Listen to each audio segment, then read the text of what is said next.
All right, let's do this one last time. From the beginning, shall we? My name is Hudson Archer. I'm a 17-year-old mobile detailer, and for the past year, I've been running and scaling a 6-figure detailing business while in high school. I started detailing out of my mom's car, bought a detailing van, quickly hired a crew, replaced an employee, bought another van to keep up with the demand for our services, and started sharing my knowledge with others online. I never thought I'd be able to do any of this stuff, but I can. Anyone can make money detailing. You can make money detailing. And if you didn't know that before, I hope you do now.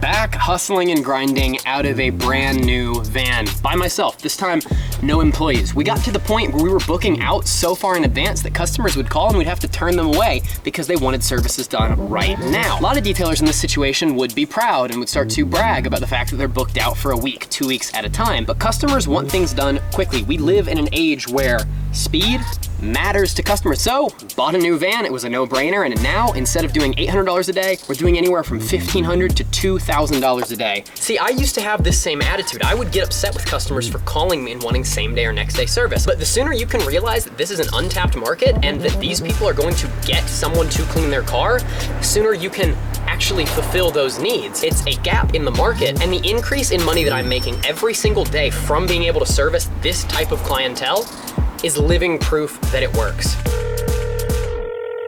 I mean, it shouldn't take this long for us, but there's so much dirt kicked under there. I would say in hindsight, it should have been a higher price. Y'all just do what you can. I should have had a higher price on it. That's my bad. I didn't realize how bad it was, because obviously I wasn't gonna take a look. It wasn't you, man.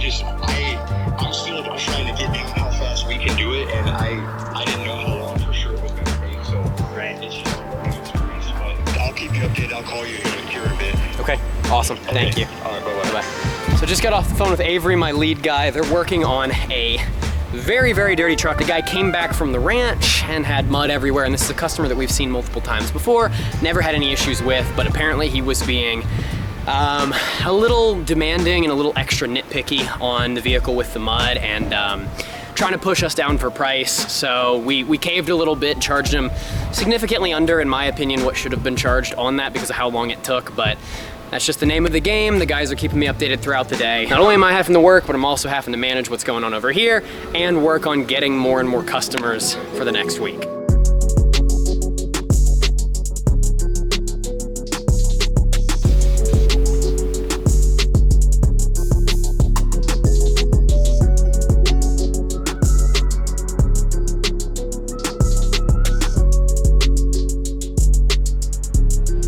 You may be asking yourself, how does a 17-year-old kid make over $100,000 in 1 year cleaning cars, and how does he build a team and have 2 vans when the average detailer struggles to even get customers? Well, the key, my friends, is to not think like an average detailer. See, so many of you guys are spending your money on classes and courses trying to learn how to become better at your craft. But none of you are learning how to acquire customers. None of you are learning how to actually manage a business. There are 3 keys to building a business: customer acquisition, fulfillment of the service, and follow-up, trying to get those customers to come back in the doors of your business after you've serviced them once. You are already a master of fulfillment. I guarantee it. You need to figure out how to acquire customers, and that's what I'm gonna show you how to do.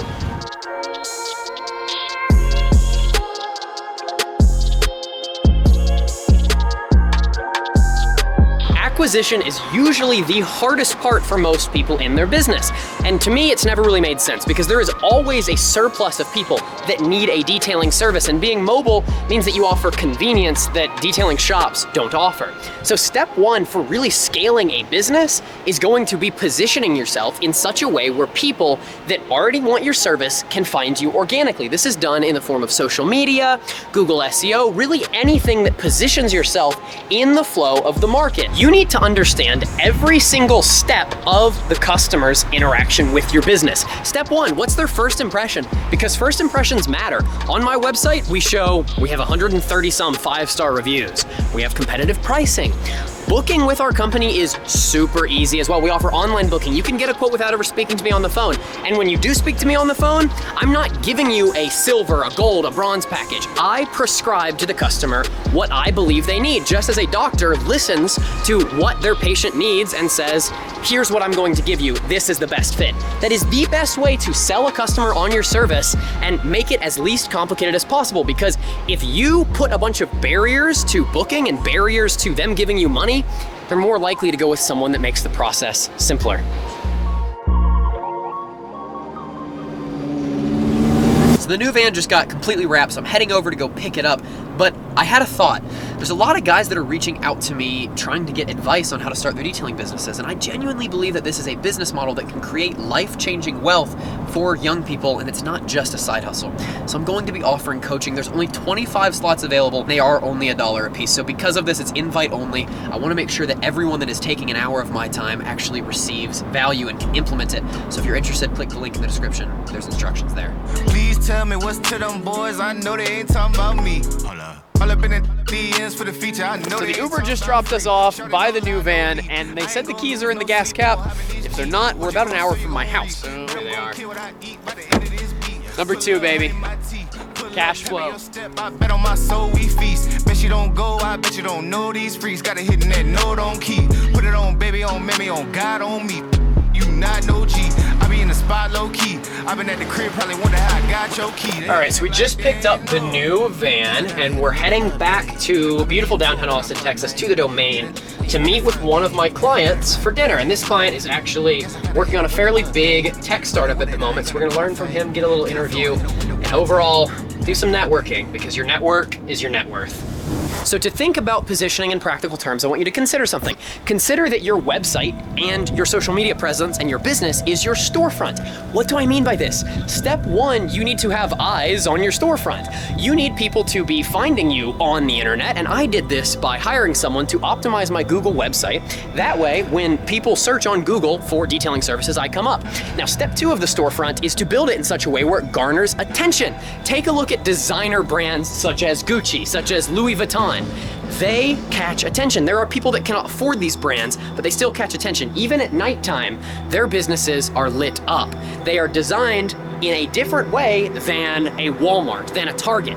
It's all about branding. Position yourself in an area where people can see your services, and then from there, capture their attention by whatever means necessary, whether that is having a stellar website or producing absurdly good content online. That's how you convert leads into sales.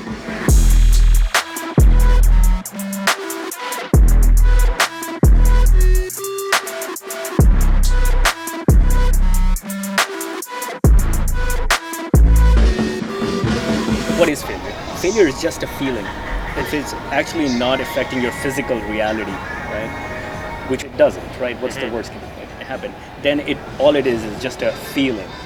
And a feeling is just a perception, right? That I failed. That makes me feel uncomfortable. We are too much in our comfort zone and we don't want to leave it. Right? That's what people say, right? It's really, we don't try. Even after we know that this is the greatest country on or the chances of success are the highest here, and I really want to do it, but I'm still not doing it because I'm afraid of how I'm going to feel. And it's a very much of an internal game. Once you get over that okay, I'm okay with feeling this little discomfort, then you are free. The more comfortable your life, the highest chance of failure that you actually have. Like, there are studies that people that work out in the gym and push themselves really hard, run long distances, do things like ice baths, uncomfortable things, actually achieve more because they measure everything in their actual life according to the discomfort that they seek on a daily basis. Where do you think ideas come from? I heard something, I think it was last week on this podcast. Oh, that's a great question. Well, and this was really interesting. So the guy was saying that basically his statement was, do you think ideas are your own? No, you're foolish to think that. You're in the right place at the right time, and that idea struck you from whatever atmosphere you were in. And it's not like it comes from you. It's a combination of who you are in that moment combined with what's happening around you, the people around you. But it could have happened if all those variables aligned for somebody else. It could have been that other person that had that idea. Yeah, I think it's not so much about if the idea is original. Individuality, I think, comes into play, and like what kind of idea appeals to you. It's not the idea that is original, that it is the relationship between the entrepreneur and the idea that is original. Ideas are quite, at least good ideas, are not super complex. It's the execution that is very difficult. And you probably know that. Right? Yeah. Well, the idea of detailing cars is, can I get good enough at cleaning someone's car and make it look like it came off the showroom floor? It's a super easy skill to achieve.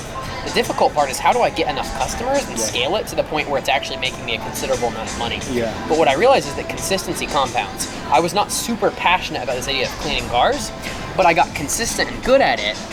And if I do that over a long enough period of time, that's where real success can begin to be fostered. And I knew going into starting this company that I wasn't super passionate about it, but I knew that it would provide a launching place, a platform for me to find what I'm passionate about. And that's what we're doing with the content now. That's what's like, it's blowing my mind how fulfilling it is to have people reach out to me online and say, I'm inspired by the business that you built and how quickly you built it. Can I ask you some questions?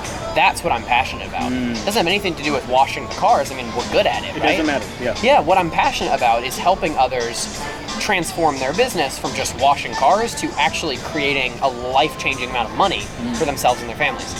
And that's what we're doing through the content. That's So awesome. it truly did give me this launching point. You know, I now know what I'm passionate about, and that's what fuels me now. So what we're doing just by having multiple vans going out and cleaning cars is basically the ecosystem for me to do what I'm passionate about. That's amazing. I'm getting to learn a lot from you. Because one thing I think you did very smart was you didn't spend too much time thinking. I made that mistake.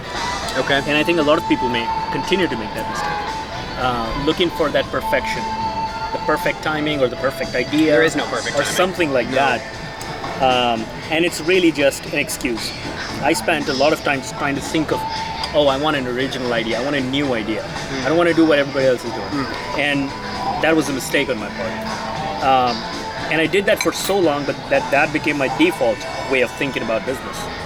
You didn't waste any time, and you're very young as well, so you have a lot of time. So I think that's I think one of the very smart things that you did. What would obsession look like to you? I think it depends on the business for me, the type of business that I'm doing.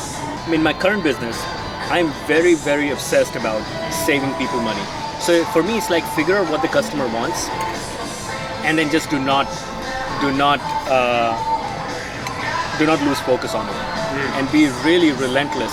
Every dollar that you have, every bit of energy that you have, and every minute that you have as an entrepreneur, really you need to be thinking about saving them money. In my business, that's the number one thing that my customers think about, want that. So I want to be really that, okay, I may not be the biggest company, I may not be the best company, but among all my competitors, I can save you the most money. I may not have other things that they're giving you, but if you want this, if you care about this particular thing, nobody can save you more money than I do. I think it's about that. So obsession for me is about which business that I'm in. And what does the customer want in that business? So and I think it's kind of similar to you. You're obsessed about customer service because it is very important. I was your customer, and it was very important for me that I have a good, convenient, and a high quality service. Right. It was not the most important thing for me to save the most money. You know. Right. Maybe there are customers like that. So when you focus relentlessly on that one attribute that the customer wants, it reminds me, again, bringing up my mentor, but he said that when you think of your business, think of one adjective that you want your customers to think about when they think of your business. Okay. For his business, it was friendly. Is this your mentor Tom, or is this somebody else? Okay, Tom. Yeah. He wanted to own that word in that space. Friendly. And everything that they do revolves around that. The catchphrase of my business, and it's printed on the front hood of the van, says success is in the details. It's a play on words, detailing company, right? But to me, that means two things. One, success is found in the details of your company. Literally, like you just said, every single element of the process, I want to make sure I'm successful at it. But also, I want to be successful in every single detail of my life as well. Yeah, there's a quote that I love. I don't know if you've heard of Luke Belmar. But he's this, I think he's like 29, multi-millionaire, crypto and e-commerce were his main vehicles of wealth. But he says that success is the persistent pursuit of your fullest potential. Yeah. So you need to lay out, just like you said, what's my fullest potential? And then if you can pursue that in every single area, now you're successful. Yeah. Maybe your fullest potential is not being worth $100 million. Maybe it's being worth $1 million, having a great relationship with your family, having a good body, there's success. Pursue that. So yeah, that's obsession to me.